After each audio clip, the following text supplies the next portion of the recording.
অনাসে দেখতে পাবি কোনখানে সরপাড়াম খানা। 17 অক্টোবর থেকে বাংলার আধ্যাত্মিক সাধক ফকির লালন সাঁইজির 135তম তিরোধান দিবস অনুষ্ঠিত হবে। কুষ্টিয়ার ছেউড়িয়ায় এবার 3 দিনব্যাপী অনুষ্ঠানমালার আয়োজন। প্রতি বছরের মতোই এবারও লালন একাডেমি ও স্থানীয় প্রশাসনের উদ্যোগে আখড়াবাড়ি প্রাঙ্গণে ভক্ত অনুরাগীদের পদচারণায় মুখর হয়ে উঠবে।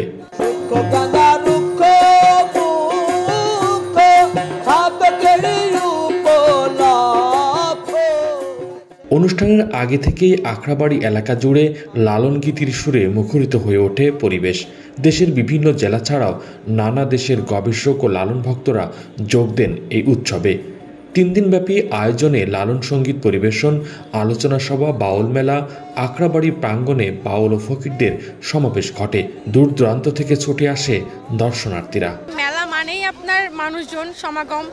এই মেলাতে যদি মানুষের পরিমাণ মানে এই ভিড়টা না থাকে তখন মেলা মেলা মনে হয় না। সবাই আসলেই মেলাকে মেলা মেলা মনে হয়। আর এটাকে আমরা খুব মজা করি এবং উপভোগ করি যে না, বাংলাদেশ ছাড়াও বাংলাদেশের বাইরে থেকে আমাদের এই যে লালন মেলাতে মানুষজন ঘুরতে আসে, দেখতে আসে, এটাকে ভালো মানে উপভোগ করার জন্য আসে। প্রত্যেক বছরই মেলা বসে। আমরা কুষ্টিয়া জেলার বিভিন্ন জেলা থেকে মানুষ আসে, তো আমরা চাই যে লালন গুরুর এই সাহিত্যটাকে তুলে ধরতে এবং এখানে স্থানীয়ভাবে যে মেলাটা থাকে এটাকে জাগিয়ে তুলতে জন্য সবাই আমরা সবসময় এখানে আসি, তবে মেলার সময়টা বেশি আসা হয়। আমরা এখানে প্রতি বছরই আসি, যেহেতু আমরা এখানকার স্থায়ী, আমাদের এটা জন্মভূমি, আমরা প্রতি বছর এখানে আসি আর মেলাটা খুব আমরা আনন্দ সহকারে উপভোগ করি, যেহেতু এটা অনেক বছরের ঐতিহ্য।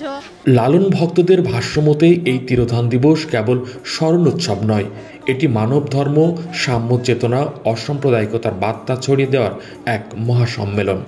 একটা মানুষ যে সত্য মানুষ কিংবা সত্য কথা বলেছেন, সত্য পথ প্রদর্শন করেছেন, সেই মানুষটি আজকে নেই, কিন্তু সেই জায়গাটা উপলব্ধি সবাই মিলে সেই অনুসারী আমরা এক জায়গায় হতে পারলে মনটা তো আমাদের অত্যন্ত প্রফুল্ল হয়।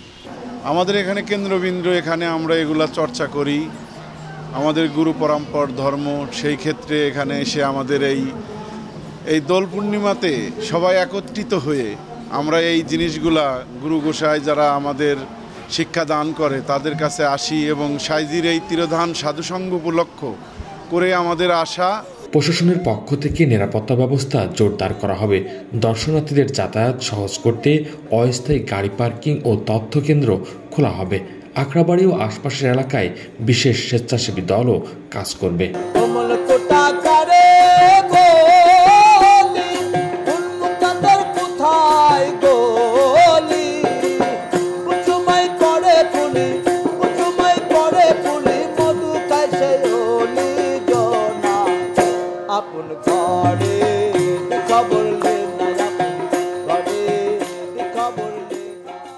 কহিনুর ইসলাম, নিউজ বাংলা, নিউজ ডেস্ক।